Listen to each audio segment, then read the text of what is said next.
Seorang bertubuh tinggi besar berkelebat dalam gelapnya malam menuju lereng timur Gunung Singgalang. Di bahu kiri dia memanggul sesosok tubuh kurus bersimbah darah mulai dari kepala sampai ke badan. Di sebelah belakang ada dua orang berlari cepat mengikuti si tinggi besar. Di satu pendataran sempit di timur gunung, orang di sebelah depan hentikan larinya. Lalu seperti melemparkan batangan kayu tidak berguna, orang ini bantingkan sosok tubuh yang dipanggulnya ke tanah. Dari mulutnya kemudian keluar seruan, "Sabai, kami datang." Belum habis kemas seruan orang bertubuh tinggi ini, tiba-tiba dari arah depan, di mana terdapat sebuah goa batu, melesat satu bayangan hitam putih. Yang hitam adalah pakaiannya yang berbentuk jubah dalam, sedangkan yang putih adalah rambutnya yang sepanjang pinggang. Berdiri di hadapan tiga orang yang baru datang di tempat itu, ternyata adalah seorang nenek bermuka putih. Walau wajahnya sudah kerut, namun masih kentara tanda-tanda bahwa di masa mudanya perempuan tua ini adalah seorang gadis cantik jelita. Karenanya tidak salah orang menyebutnya Sabainan Ranca, yang berarti Sabai yang cantik. Si nenek pandangi tiga orang lelaki di hadapannya seolah hendak menelan mereka. Tanpa memandang pada sosok tubuh yang melingkar di tanah tak jauh dari tempatnya berdiri, si nenek bertanya, "Kalian berhasil." "Apakah kami masih perlu menerangkan, Sabai?" tanya lelaki tinggi besar berusia lebih dari setengah abad. "Kau lihat sendiri barusan, aku lemparkan ke tanah." Begitu." Si nenek elus-elus rambutnya yang putih panjang. Dia melirik pada sosok tubuh kurus berpakaian putih bersimbah darah yang tergeletak 6 langkah di samping kirinya. Lalu dia menjeringai, "Kau tidak mempercayai kami?" Lelaki di sebelah kanan si tinggi besar ikut bicara. Orang ini bertubuh cebol, memiliki cambang bauk begitu dekat hingga dari wajahnya yang terlihat hanya ujung hidung, sepasang mata dan sedikit bagian keningnya. "Dari bau anjir darahnya saja, aku tahu kalau mayat yang menggeletak di depan situ memang bukan orangnya." "Sabai," lelaki ketiga, yang paling muda di antara tiga orang yang barusan datang itu maju 2 langkah ke arah mayat. Malam begini gelap, muka yang tertutup darah, agaknya sulit bagimu untuk mengenalnya." Si nenek tertawa. Dia pandangi lagi tiga orang di depannya seperti tadi, seolah mau menelan mereka bulat-bulat. "Kalian bertiga hendak mendustaiku atau bagaimana?" Si nenek bertanya. Suaranya perlahan saja tapi mengandung ancaman. "Sabai, kau tahu kami siapa? Setelah menerima hadiah darimu, masakan kami berani menipu? Kau kira siapa yang kami bunuh? Kau sangka mayat siapa yang kami bawa di hadapanmu?" berkata si tinggi besar. "Bagus kalau kalian memang tidak punya maksud begitu." Si nenek lalu berpaling pada lelaki bertubuh cebol. "Alam Babeka, coba kau bersihkan muka mayat dari noda darah yang menutupinya." Si cebol memandang pada kawannya si tinggi besar. Setelah orang ini mengangguk, si cebol mendekati mayat yang tergeletak di tanah. Dengan telapak kaki kirinya dibersihkannya muka mayat yang penuh luka dari selubung darah. "Sudah aku lakukan, Sabai. Nah, sekarang apa kau mengenali dan memastikan bahwa dia memang orang yang kau suruh bunuh?" ujar si cebol Alam Babeka. Nenek berambut putih panjang itu pandangi wajah mayat. "Mata cekung dan lebar sama dengan matanya. Hidung seperti burung kakak tua juga sama seperti si keparat itu. Muka tak berdaging seperti tengkorak juga sama. Bagaimana, Sabai?" bertanya lelaki si tinggi besar. "Sudah jelas bagimu sekarang bahwa itu adalah mayat tua gila. Tidak sia-sia kami melakukan permintaanmu sampai dua sahabat kami menemui ajal dalam melaksanakannya." Si nenek berambut putih menyeringai. "Tampan boleh sama, tapi belum tentu dia orangnya." Sabainan Ranca patahkan sepasang ranting kering lalu dekati mayat yang terkapar di tanah itu. Dengan ujung ranting ditorehnya punggung bagian mayat sebelah kiri. Lalu dia memperhatikan dengan mata tak berkedip. Sesaat kemudian terdengar suaranya keras dan marah. "Kalian benar-benar menipuku. Bangsat ini bukan orang yang aku maksud.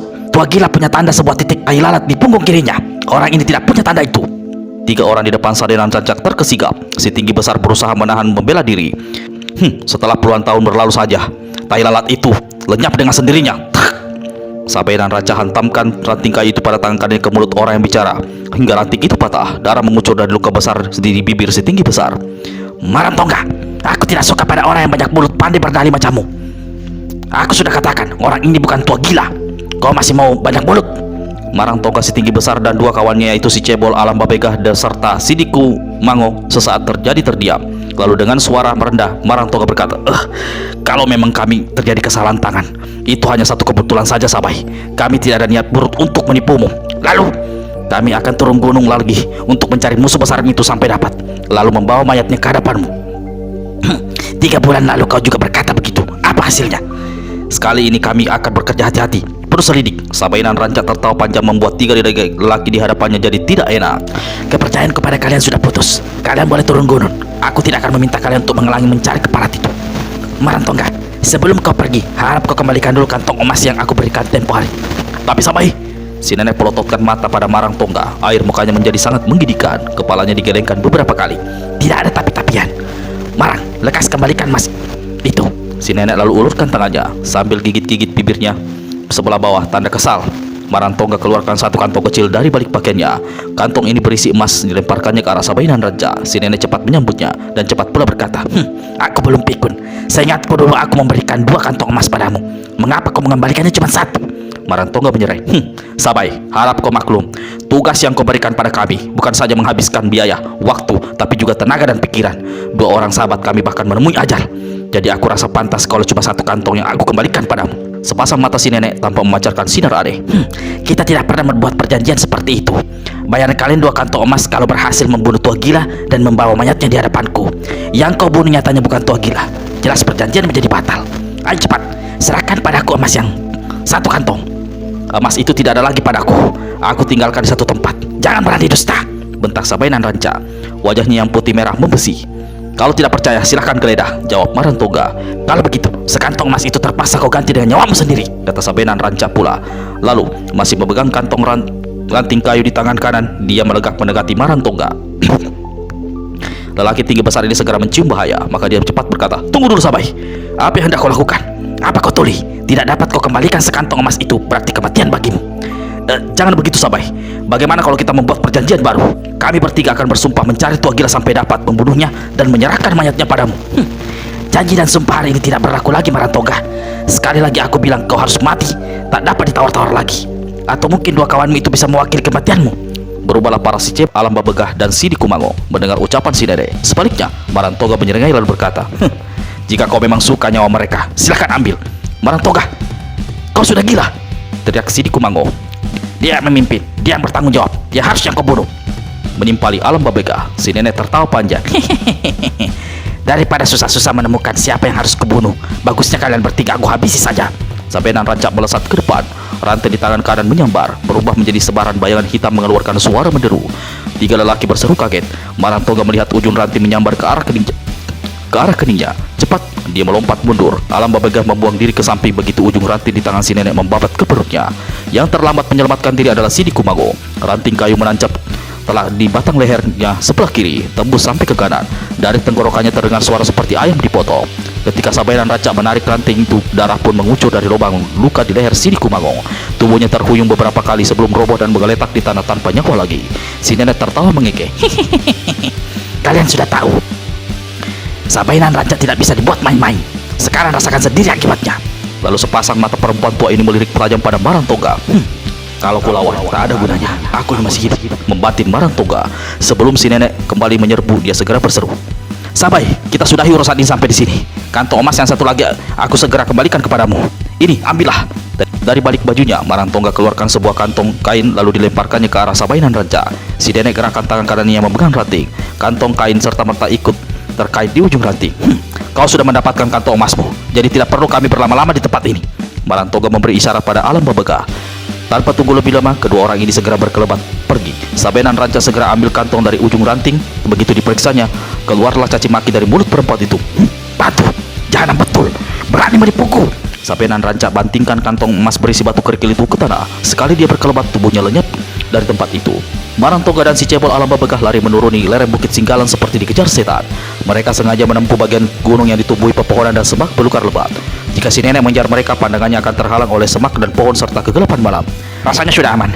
Kita berhenti dulu untuk istirahat, kata si cebol Alam Babegah, lalu berhati-hati berlari dan menggap-enggap seperti kehabisan napas. Jangan mencari mampus. Kita belum berada di tempat aman. Ayo lari lagi, bentak Marantongga. Tiba-tiba terdengar suara tahu bergelak. Nyawa Marantongga dan Alam Babegah seolah terbang. Manusia-manusia tidak berguna. Kalian mau lari kemana? Itu adalah bentakan si nenek Sabainan Raja. 2 lelaki di balik semak belukar serta mata menghambur. Namun gerakan mereka tertahan karena tahu-tahu di depan sudah berhadap nenek berwajah putih itu. Tidak ada jalan lain. Kalau lari tidak bisa, terpaksa mengadu nyawa. Maka Marantongga dan Alam Babegah sama-sama lepaskan pukulan tangan kosong. Brak! Sebatang pohon besar tumbang, semak belukar rembas berhamburan. Si nenek lenyap dari pemandangan. Lalu terdengar suara kekehannya di belakang lelaki si tinggi besar dan kawannya si cebol segera memutar tubuh dan kembali hantamkan serangan tangan kosong mengandung tenaga dalam tinggi. Namun yang diserang telah lenyap. Kembali terdengar suara tawanya. Marantongga dan Alam Babegah menghantam ke arah datangnya suara tawa itu. Tapi lagi-lagi mereka menyerang tempat kosong. Ketika mereka berusaha mencari tahu di mana beradanya, si nenek tiba-tiba jeritan kaget dan kesakitan keluar dari mulut Marantongga dan Alam Babegah. Tubuh keduanya mencelat sampai satu tombak. Marantongga mengurut rusuk kirinya. Dua tulang iganya patah. Rasa sakit seolah menusuk ke seluruh tubuh. Menahan sakit dan berpegangan pada sebatang pohon, dia bangkit berdiri. Di samping kirinya, dilihatnya Alam Babega menyangsang di atas serumputan semak belukar. Kepalanya berlumah darah. Sepasang matanya membeliak. "Alam!" bisik Marantongga memanggil. Kepala orang yang dipanggil terkulai ke samping. Tubuhnya kemudian rebah, jatuh tepat di depan kaki Marantongga. Saat itu pula terdengar suara tawa panjang nenek muka putih. Tengkuk Marantongga menjadi dingin. Dia memandang berkeliling mencari tempat untuk lari. Namun jangankan lari, menindak satu langkah saja rusuknya yang cedera sakit bukan main. Marantongga, manusia penipu. Apa kau sudah siap menyusul teman-temanmu? Suara Sabainan Raja menggema dalam rimba belantara. Di lain saat, sosoknya muncul dalam kegelapan dan tahu-tahu sudah berhenti di hadapan Marantongga setinggi besar itu. Set! Marantongga keluarkan sebilah golok bermata dua. Walau suasananya gelap, senjata itu mengeluarkan cahaya berkilauan tanda bukan senjata sembarangan. Golok iblis bermata dua, ujar si nenek begitu melihat senjata di tangan Marantongga. Hebat namanya, tapi hanya puntus menjagal ayam. Tua bangka keparat, kalau aku mati di tanganmu, setanku akan gentayangan mencari dirimu. Kau akan kucekik sampai mampus. Wah, hebat, seru si nenek mengejek. Rasakan golokku, teriak Marantongga. Dilancarkan gerakan setengah melompat. Golok di tangan membabat dari atas ke bawah, membuat gerakan membelah. Cas! Yang terbelah bukannya kepala si nenek Sabainan Raja, melainkan sebatang cabang pohon yang diangsurkan perempuan tua itu. Lalu terjadilah hal yang tak terduga Marantongga. Batang kayu yang terbelah dari ujung masih dalam genggaman Sabainan Raja tiba-tiba berputar menjepit golok iblis bermata dua. Marantongga tidak mau kehilangan senjatanya, karena itu satu-satunya harapan untuk menyelamatkan jiwanya. Didahului bentangan keras, lelaki itu membuat gerakan aneh sambil kerahkan seluruh tenaga dalamnya. Sabainan Raja terhuyung sesaat. Kesempatan ini dipergunakan Marantongga untuk melepaskan senjatanya dari jepitan berahan kayu. Begitu golok terlepas, dengan gerakan kilat dia membabat ke depan. Cahaya golok berkilauan di kegelapan malam. Si nenek bermuka putih terpekik dan cepat melompat mundur. Baju hitamnya di sebelah bahu berobek besar. Dia merasa perih, pertanda ada bagian tubuhnya yang terluka. Jahanam! Rutuk Sabainan Raja. Belahan batang kayu di tangan kanannya dihantamkan ke tubuh Marantongga. Yang diserang cepat mengelak sampai belitakan golok menangkis serangan lawan. Ujung batang kayu membabat putus. Tangan kanan Marantongga bergetar keras. Goloknya hampir terlepas. Pada saat itulah si nenek bermuka putih melesat ke depan. Batang kayu di tangan kanannya menderu dan berubah laksana puluhan banyaknya. Lalu Marantongga hanya sempat keluarkan pekik pendek. Tubuhnya terpental sampai 3 tombak. Mukanya hancur akibat hantaman batu kayu. Nyawanya tidak tertolong lagi. Satu bayangan berkelebat di belakang si nenek secepat kilat. Sabainan Raja membalik dan hantamkan batang kayu masih ada dalam genggamannya. Guru, tahan! Ini aku, Putih Andini. Orang yang hendak diserang berteriak lalu melompat jauh menghindari serangan maut si nenek. Saat itu si nenek sendiri sudah tarik serangannya. Matanya dibesarkan untuk melihat lebih jelas di dalam gelap. Benar tiadanya. Kembali malam-malam buta begini. Agaknya anak ini datang tidak membawa kabar baik bagiku, kata Sabainan Raja dalam hati. Lalu dia berkata, ikuti aku. Habis berkata begitu, si nenek berkelebat di atas kurung. Putih Andini, gadis yang tadi hendak diserang si nenek, terpaksa lari mengikuti. Sampai di dataran lereng gunung, Sabainan Raja duduk di atas sebuah batu di depan mulut goa. Aku menaruh firasat. Kau kembali dengan tangan hampa. Lekas ceritakan padaku apa yang telah terjadi selama beberapa bulan kau berada di tanah Jawa. Si nenek langsung ajukan pertanyaannya begitu si gadis berbaju putih itu duduk bersila di hadapannya dan memberi hormat berulang kali. Dugaan guru tidak meleset. Untuk itu aku murid yang tolol, mohon maaf dan ampunmu. Sudah, jangan bicara berbasa-basi pakai peradatan segala. Katakan saja, apa kau berhasil mendapatkan kitab putih wasiat dewa? Apa kau juga berhasil membunuh tua gila dan pendekar Rosutudo Wiro Sableng? Sang murid tidak segera menjawab karena perhatiannya tiba-tiba tertuju pada sesosok tubuh kurus berpakaian putih bersimbah darah yang menggeletak di dataran itu. Ketika dia lihat wajah orang itu, tanpa disadarinya dia keluarkan seruan tertahan. Mukanya dipalingkan ke arah Sabainan Raja. Guru, bagaimana tua gila berada di sini? Dan sudah jadi mayat? Padahal aku... Buka matamu lebar-lebar. Keparat yang sudah jadi bangka itu bukan tua gila, kata si nenek dengan suara menyentak. Dari ucapanmu jelas, sudah kau tidak berhasil membunuh tua gila bangka berotak miring itu. Benar begitu? Murid mohon maaf dan ampun beribu. Ampun. Kau juga tidak berhasil membunuh pendekar Rosutudo Wiro Sableng. Si gadis mengangguk. Kau juga tidak berhasil mendapatkan kitab putih wasiat dewa. Kembali Putih Andini mengangguk. Saking marahnya, tubuh si nenek sampai terlompat sambil berkaca pinggang di depan muridnya dan dia mendamprat. Lalu apa saja kerjamu berbulan-bulan di tanah Jawa? Hanya berjalan-jalan mencari kesenangan sendiri? Maaf guru, biar aku menerangkan apa yang aku alami, jawab Putih Andini. Tanah Jawa terlalu keras bagiku. Terlalu banyak orang berkepandaian tinggi. Bukan saja aku telah menemui kegagalan, tapi bahkan aku hampir menemui ajal secara keji kalau tidak diselamatkan oleh tua gila musuh besarmu itu. Sabainan Raja memandang dengan mata mendelik tak berkedip, hampir tidak percaya apa yang dijelaskan muridnya. Otakmu rupanya sudah dicuci orang. Sampai-sampai kau kini merasa menaruh hutang budi dan nyawa pada musuh besarku. Guru, Jangan kau bersalah sangka. Aku telah berusaha membunuhnya tapi gagal. Ilmu kepandaiannya jauh dari yang aku miliki. Jika saja guru berada di Teluk Penanjung di Pangandaran, menyaksikan sendiri kegegeran besar yang terjadi di sana, mungkin guru akan berpikir lain. Dan pada saat itu, aku sempat mencuri dengar percakapan antara Tua Gila dan pendekar 212 Wiro Sableng. Bukan mustahil orang terlalu banyak salah duga dan akan tidak tanduknya di masa lalu. Bukan mustahil tuduhan terhadap dirinya telah bercampur dengan fitnah yang dilancarkan orang-orang dan iri dan sakit hati. Karena kalau murid berpikir-pikir, mana mungkin orang bisa membunuh sampai 300 orang seperti yang dituduhkan padanya. Sabenan Rancak mendegus. Otakmu benar-benar sudah dicuci orang, Andini. Lidahmu sudah dibalik hingga jalan pikiranmu kini jadi berbeda dan ucapanmu berubah. Aku merasa menyesal telah mengutusmu ke tanah Jawa. Yang kau hasilkan hanya menambah sakit hati dan dendam kusumatku terhadap Tua Gila. Guru, aku hanya mengatakan apa yang aku lihat dan apa yang kudengar ketika peristiwa itu terjadi. Kau lahir belum pun. Sungguh menyakitkan kalau seorang murid lebih mempercayai kenyataan di luar daripada apa yang dikatakan gurunya. Putih Andini tundukkan kepala mendengar ucapan gurunya itu. Guru, sebenarnya diam. Jangan terlalu banyak bicara. Pikiranku sedang kasut. Saat ini aku ingin membunuh siapa saja, termasuk kau.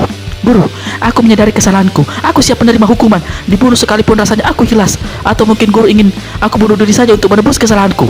Walau dirinya diselimuti kemarahan, namun mendengar kata-kata sang murid, Sabenan Rancak jadi terpengarangan juga. Lama dia terdiam, lalu dengan nada sedih dia bertutur. Puluhan tahun lalu, ketika aku seusiamu, aku berkenalan dengan seorang pendekar muda bernama Sukatandika. Kami sama-sama jatuh cinta dan membina cinta sambil menambah ilmu kepandaian. Satu ketika pemuda itu berangkat meninggalkan Pulau Andalas menuju Tanah Jawa guna menambah ilmu kepandaian.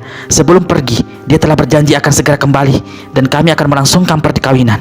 Aku sangat mempercayai dirinya. Ternyata dia adalah seorang pemuda mata keranjang. Aku mendapat kabar selama berguru di seorang sakti di Tanah Jawa, dia menjalin hubungan cinta dengan seorang gadis, saudara satu gurunya bernama Sintoweni, yang sekarang dikenal dengan nama Sinto Gendeng, guru pendekar 212. Seperti aku, Sintoweni tentu juga mengharapkan kelak di kemudian hari bisa berbahagia, bisa hidup sebagai suami istri bersama Sukatandika. Tapi pemuda itu kembali berlaku culas. Sintoweni ditinggalkannya mentah-mentah setelah terpikat seorang janda kembang, cantik jelita Putri Adipati Pleret. Sabenan Rancak hentikan penuturnya sesaat. Dia memandang ke arah kejauhan seolah mencoba menembus kegelapan malam. Kemudian dia melanjutkan. Akibat hubunganku dengan Sokat, aku mengandung. Lambat laut kandunganku semakin besar. Aku tidak ingin hal memalukan itu diketahui orang-orang dunia persilatan. Aku mengucilkan diri satu tempat rahasia sambil meminta bantuan beberapa orang teman agar memberitahu keadaan diriku. Dua di antara mereka berhasil menemui Sukatandika, tapi pemuda itu tidak mempercayai kalau aku sudah berbadan dua. Malah dia menuduh aku main gila dengan lelaki lain. Jangan betul. Bagaimanapun dibujuk dan diberi pengertian, namun Sukatandika tetap tidak peduli. Apalagi saat itu dia sedang mabuk aspara menjalin cinta dengan Putri Adipati Pleret itu. Mereka akhirnya kawin. Ternyata rumah tangga mereka kacau balau. Kabarnya Adipati Pleret dan putrinya hanya menginginkan ilmu kepandaian Sukatandika. Begitu dapat mereka tidak memerlukan pemuda itu lagi. Sukatandika diperlakukan secara hina. Bukan saja itu, ada yang mengatakan istri Sukatandika berbuat serong dengan seorang pemuda dari Belambangan. 3 bulan berselang, sang istri jatuh sakit terus meninggal dunia. Ada yang menduga Sukatandika telah meracuni istrinya hingga menemui ajal. Yang jelas istrinya meninggal terjadi kelainan dengan diri Sukatandika. Dia sering melamun, bicara sendiri, kadang-kadang tertawa, tak tahu juntrungan. Lambat laun perilaku menantunya itu membuat muak Adipati Pleret. Sukatandika diusir dari gedung besar kediaman sang Adipati. Terjadi perkelahian hebat. Sang Adipati telah memiliki hampir seluruh ilmu kepandaian Sukatandika. Tidak mudah dikalahkan. Setelah berkelahi puluhan jurus, akhirnya Adipati itu tewas. Ini adalah korban pertama dari puluhan, bahkan ratusan korban lainnya. Selama belasan tahun, Sukatandika menghilang. Tidak diketahui apakah dia di Pulau Andalas ini atau masih mengembara di Tanah Jawa. Kemudian ada kabar yang mengatakan bahwa suatu ketika Sukatandika muncul di tempat kediaman Sintoweni di puncak Gunung Gede. Dia mencoba berbaik-baik dan meminta Sintoweni bersedia menjadikan istrinya. Namun Sintoweni sudah terlanjur kecewa dan bersumpah tidak akan kawin dengan siapapun, termasuk Sukatandika yang pernah dicintainya itu. Walau mereka berpisah secara baik-baik, tapi Sukatandika mengalami goncangan batin yang hebat. Kelainan jiwanya semakin parah. Dalam keadaan seperti itu, dia kembali ke Pulau Andalas. Beberapa kali dia coba menemuiku mengajak menjalin hubungan kembali, tapi cintaku telah berubah menjadi sakit hati dan dendam kusumat yang hanya bisa pupus kalau dia terbunuh oleh tanganku atau orang suruhanku. Untuk kedua kalinya, Sukatandika melenyapkan diri dari dunia persilatan. Belasan tahun lagi berlalu. Aku juga dan tokoh-tokoh silat yang dulu pernah muda telah menjadi tua bangka lapuk tak berguna. Sementara itu, aku menyerap kabar bahwa Sukatandika menetap di sebuah pulau di pantai barat Andalas. Aku tidak meminta, tapi ada kawan-kawan yang mencoba menyelidik. Namun setelah menyelidik ke beberapa pulau, Sukatandika tidak ditemukan. Di pantai barat Pulau Andalas banyak sekali bertebaran pulau-pulau kecil. Untuk mendatangi atau menyidik satu persatu bisa membutuhkan waktu bertahun-tahun. Guru, harap maafkan kalau aku memotong dengan satu pertanyaan. Kau belum menerangkan kelanjutan dari kandunganmu. Kita akan sampai ke sana, jawab Sabedan Raja dengan suara perlahan. Ada beberapa peristiwa yang perlu aku beritahu dulu padamu. Hampir bersamaan dengan lenyapnya Sukat Tandika, dalam dunia persilatan muncul seorang tokoh aneh berotak miring. Dia membuat kekacauan di mana-mana dan melakukan pembunuhan semudah dia membalikan telapak tangan. Selama belasan tahun dia malah melintang dalam dunia persilatan menebar maut. Orang-orang persilatan golongan putih merasa tidak senang walau kebanyakan korban yang mati di tangan tokoh ganas berotak tidak waras itu adalah mereka dari golongan hitam atau pejabat penjahat sesat. Ketika orang mengetahui siapa dirinya sebenarnya, maka manusia itu dijuluki pendekar gila patah hati. Ada juga yang menyebutnya iblis gila pencabut jiwa. Aku lebih mengenalnya dengan sebutan tua gila. Berubahlah paras putih Andini mendengar ucapan terakhir gurunya itu. Waktu gurunya menyuruh berangkat ke Tanah Jawa dengan tugas mencari kitab putih wasiat dewa, membunuh pendekar 212 dan mencari serta-merta membunuh tua gila. Sebenarnya gadis itu telah menduga-duga adanya silang sengketa antara gurunya dengan tua gila, namun dia tidak mengira sehebat itu kejadian di masa lampau. Tidak salah kalau gurunya memendam dendam luar biasa terhadap tua gila. Guru, harap maafkan kalau aku berlaku kurang ajar, tapi aku ingin menanyakan sekali lagi mengenai kejadian dirimu setelah kau ditinggal Sukat Tandika dalam keadaan hamil. Aku melahirkan seorang anak perempuan. Karena tak sanggup memelihara bayi itu, aku serahkan pada penduduk di kaki gunung untuk dirawat baik-baik. Aku setuju saja. Orang memberinya nama Andam Suri. Setelah dewasa ternyata dia tumbuh menjadi seorang gadis cantik. Dia kemudian menikah dengan seorang yang aku tidak pernah mengenalnya. Namanya juga tidak pernah aku ketahui. Aku hanya tahu gelarnya, Datuk Paduka Intan. Tak lama setelah kawin, anakku melahirkan seorang bayi perempuan. Hanya malang karena sakit-sakitan dan juga mungkin kurang perawatan dan perhatian dari suaminya, Andam Suri meninggal dunia sewaktu melahirkan bayinya. Kalau anak itu masih hidup, ujar Putih Andini. Dia memang masih hidup, kata Sabedan Raja. Kira-kira sebesar siapakah dia sekarang? Siapa pula namanya? Tanya sang murid. Kira-kira seusiamu. Namanya Putih Andini, jawab si nenek muka putih. Sang murid seperti mendengar halilintar di depan hidungnya. Wajahnya memucat dan dadanya mendadak saja sesak menggemuruh. Guru, kau memang cucuku Andini, kata si nenek. Sepasang mata berkaca-kaca dalam hati. Putih Andini berkata, kalau aku cucumu, berarti aku juga cucu tua gila. Pantas setiap bertemu dia selalu memanggilku cucu. Tak tahunya. Melihat mata si nenek berkaca-kaca, Putih Andini ikut basah kedua matanya. Entah sadar entah tidak meluncur saja ucapan dari mulut si gadis. Kalau kita memang ada pertalian darah, mengapa semua di masa lampau itu tidak dilupakan saja? Sabedan Raja usap kedua matanya, lalu dia memandang melotot pada muridnya. Kalau kau mampu mengeluarkan suara hatimu seperti itu, kurasa kau tak layak jadi muridku. Kau sudah tahu dan mendengar dariku bagaimana derita sengsara diriku akibat perbuatan tua gila. Kesengsaraan itu jatuh pula menimpa dirimu. Kau tak pernah melihat ibumu, juga tak pernah mengenal ayahmu. Semua gara-gara tua gila si keparat itu. Pantaskah kau berbaik-baik dengan jahanam itu?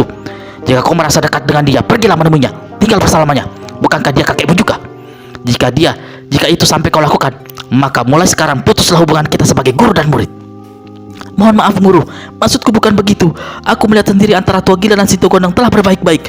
Kau lihat gimana? Tanya si nenek bermuka putih dan bibik dan ada suara jelas menunjukkan kecemburuan. Waktu di Pangandaran, mereka bahkan meninggalkan tempat itu berdua-duaan. Para si nenek menggelam. Tiba-tiba dia bangkit berdiri. Di kejauhan langit di sebelah timur tampak terang kekuningan segera tanda sebentar lagi sang surya akan segera terbit. Guru, kau mau kemana? Tanya Putih Andini. Tampaknya aku terpaksa turun tangan sendiri. Mungkin perlu bantuan dari beberapa orang. Entah kawan atau entah lawan, aku tak peduli. Tujuanku hanya satu, tua gila harus mampus.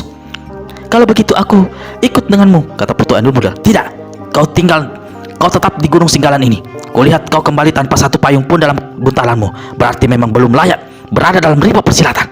Putih Andini sedih sekali mendengar kata-kata gurunya itu. Dalam hati gadis ini berkata, dia bisa saja berkata seperti itu.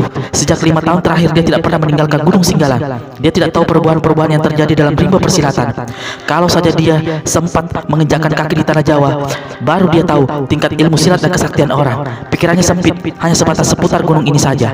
Kalaupun ada yang hebat dalam dirinya, itu adalah dendam kesumat terhadap tua gila. Lagi di sebelah timur semakin terang. Sabedan Raja telah lama meninggalkan tempat itu. Perlahan Putih Andini ayunkan kaki, melangkah gontai mendaki lereng gunung. Tubuhnya serasa bayang-bayang, pikirannya kosong. Namun anehnya di pelupuk matanya tiba-tiba muncul bayangan wajah pendekar 212 Wiro Sableng. Pendekar 212 Wiro Sableng melangkah sepanjang lorong mengikuti Ratu Duyung hingga akhirnya sampai di sebuah ruangan berbentuk bundar. Di dalam ruangan itu ada sebuah benda setinggi manusia ditutup dengan sehelai kain berwarna biru gelap. Ratu Duyung memandang sesaat pada Wiro lalu melangkah mendekati benda itu. Dengan tangan kanannya ditariknya kain selubung. Begitu kain biru tersingkap dan jatuh ke lantai, Wiro melihat sosok tubuhnya sendiri tegak di hadapannya. Walau sosok itu hanya merupakan patung, namun buatannya begitu halus dan rapi hingga hampir tidak berbeda dengan keadaan dirinya sebenarnya. Ratu Duyung berpaling pada Wiro. Oh, kulihat mengagumi patung dirimu ini, tapi sama sekali tidak ada tanda-tanda terkejut. Berarti kau sudah mengetahui atau melihat patung ini sebelumnya? Wiro mengangguk. Melalui ilmu menembus pandang yang kau berikan padaku dulu. Bedanya sekarang aku melihat lebih jelas. Benar-benar hebat sekali buatannya. Aku sangat kagum. Tapi kalau aku boleh bertanya, Ratu, mengapa patung diriku sampai ada di sini? Lalu sejak kapan? Gadis bermata biru itu tersenyum. Ada bayangan rasa keperihan di balik senyum itu. Dirimu muncul pertama kali ketika aku mengetahui dari seseorang tokoh bahwa hanya kau satu-satunya orang yang dapat menolongku dan anak buahku dari kutukan yang telah dijatuhkan oleh penguasa di laut kawasan ini. Sejak itu, setiap ada kesempatan dan jaraknya memungkinkan, yaitu bila kau berada di sekitar kawasan ini, aku pergunakan ilmu menembus pandang untuk melihat dirimu, memperhatikan gerak-gerikmu. Itu kulakukan selama hampir 2 tahun, hingga aku tahu betul setiap sudut dan liku tubuhmu sebelah luar. Aku lalu memanggil seorang ahli pemahat batu untuk membuat patungmu. Kemudian seorang ahli lainnya melapisi patung itu dengan sejenis mata hingga kulit muka dan tubuhmu benar-benar hidup, menyerupai dirimu. Seorang ahli lainnya menambahkan alis dan rambut buatan serta pakaian. Kau lihat sendiri hasilnya. Wiro hanya bisa mengaruk-garuk kepala mendengar keterangan Ratu Duyung itu. Lambat laun aku menyadari bahwa aku telah jatuh cinta dengan patungmu. Lebih jauh dari itu, ada perasaan yang setiap saat mendorongku untuk dapat bertemu dengan dirimu. Bukan saja karena aku telah jatuh cinta, tapi karena hanya engkau seseorang yang bisa membebaskan diriku dan anak buahku dari kutukan. Hingga kami semua terlepas dari wujud kehidupan aneh, tubuh setengah ikan, setengah manusia. Mengenai riwayat Ratu Duyung, harap baca serial Wiro Sableng berjudul Wasiat Sang Ratu. Lama sang ratu terdiam sebelum dia kembali berkata, "Sekarang, dengan kemuanmu sendiri, kau datang ke sini. Aku sangat berterima kasih. Mungkinkah tidak lama lagi kutukan atas diriku dan anak buahku benar-benar akan musnah?" Wiro tak menjawab. Tengkuknya tiba-tiba terasa dingin dan degup jantungnya mengeras. Dia lalu ingat pada pertemuannya dengan Eyang Situgendeng dan kakek segala tahu waktu berada di Pangandaran tempo hari. Saat itu, dia mengajukan pertanyaan. Eyang, menurutmu apakah aku harus memenuhi permintaannya, tidur dengan dia agar dia bisa bebas dari kutukan itu? Aku berhutang budi dan nyawa padanya, tapi aku juga takut berdosa. Situgendeng menjawab, "Urusan dosa adalah urusan manusia dengan tuannya. Urusanmu antara manusia dengan manusia. Aku tidak mengatakan ya atau tidak. Semua terserah padamu." Karena belum puas, Wiro lantas bertanya lagi pada kakek segala tahu. Tokoh aneh ini belum ditanya, malah sudah membuka mulut. Kau tidak usah bertanya, aku sudah memberikan jawaban. Aku siap memberikan jawaban. Terkadang seseorang harus mengorbankan sesuatu untuk sesuatu yang sudah didapatnya. Baca serial Wiro Sableng berjudul Kiamat di Pandaran. Apa yang ada di benakmu, Wiro? Pendekar 212 tersentak di alam pikirannya oleh teguran Ratu Duyung itu. Dalam hatinya, sang ratu sangat khawatir kalau pemuda itu akan berubah pikiran. Dia tidak berani menatap ke wajah sang pendekar. Sebagai gantinya, dia hanya memandang ke wajah patung. Wiro malu apa yang ada di belubuk hati gadis cantik bermata biru itu. Maka sambil memegang tangan sang ratu, dia berkata, mungkin semua ini sudah suratan takdir. Kita sebagai makhluk lemah, saling membutuhkan satu sama lain sesuai kodratnya. Aku gembira mendengar kata-katamu itu. Aku juga bersyukur pada Tuhan. Ratu Duyung membalas pegangan pendekar 212, lalu diambilnya kain biru itu di lantai dan diselubungkan kembali ke patung pendekar 212. Ratu Duyung, kata Wiro, kalau aku boleh bertanya, siapakah gerangan yang memberitahu padamu bahwa hanya diriku yang bisa membebaskan dirimu dari kutukan itu? Aku tidak pantas memberitahu, tapi juga tidak ada larangan mengatakannya. Orangnya sahabat yang kuanggap sebagai kakek sendiri, si Raja Penidur. Wiro keluarkan suara tertahan. Sambil garuk-garuk kepala, dia berkata, si gendut itu kerjanya sepanjang tahun tidur mulu. Bagaimana dia bisa tahu kalau aku orangnya? Ratu Duyung tersenyum. Kau lupa akan kesaktian tokoh nomor 1 di dunia persilatan itu. Matanya memang tidur, namun telinga dan pikirannya bekerja seperti biasa. Habis berkata begitu, Ratu Duyung bertepuk 2 kali. 2 orang gadis cantik anak buah sang ratu muncul. Antarkan tamu kita ke tempat bersiram, berikan pakaian yang baik, hidangkan segelas minuman. Setelah itu antarkan dia ke puri pelebur kutub. 2 orang anak buah Ratu Duyung membungkuk, lalu dengan sikap hormat memberi tanda pada pendekar 212 untuk mengikuti mereka. Yang dinamakan puri pelebur kutub adalah sebuah bangunan putih beratap merah terletak di puncak sebuah bukit kecil berumput hijau. Di sekeliling puri bertumbuhan berbagai pohon bunga. Karena bunga-bunga sering berkembang, maka pemandangan di tempat itu sungguh sangat indah. Kami hanya mengantarmu sampai di sini. Kami dilarang keras masuk ke dalam puri pelebur kutub, berkata salah seorang dari 2 gadis cantik yang mengawal Wiro sampai di pintu bangunan. Dilarang keras? Memangnya ada apa di dalam sana? Tanya pendekar 212 heran. Saat itu, dia telah mengenakan perangkat pakaian bagus berwarna biru dan memakai ikat kepala kain merah. Tubuhnya terasa segar sehabis mandi, apalagi anak buah Ratu Duyung memberikan sejenis wewangian pengharum tubuhnya. Dia merasa seperti seorang pangeran saja saat itu. Kami tidak tahu, kami tidak pernah masuk ke dalam. Kami tidak diperbolehkan masuk ke dalam peri pelebur kutuk itu. Kami harus pergi sekarang. Kami berdoa semoga kau berhasil. Ah, berhasil apa? Tanya Wiro pula. Membebaskan kami dari kutukan yang menyiksa itu, Jawab si gadis di sebelah kiri. Lalu bersama kawannya cepat-cepat dia meninggalkan tempat itu. Wiro perhatikan dua gadis itu hingga lenyap di kejauhan. Dia membalikkan badan. Di depannya ada sebuah pintu kayu berwarna merah dalam keadaan tertutup. Warna merah biasanya menyembunyikan bahaya, kata Puris itu kan dalam hati. Dengan hati-hati pintu itu didorongnya. Perlahan-lahan pintu merah itu bergerak membuka ke arah dalam. Pada saat yang sama terdengar suara berdesir. Telinga Wiro yang tajam dan pendengaran yang sudah terlatih mendengar berbagai macam suara membuat dia segera mengetahui ada senjata rahasia melesat dalam bangunan itu.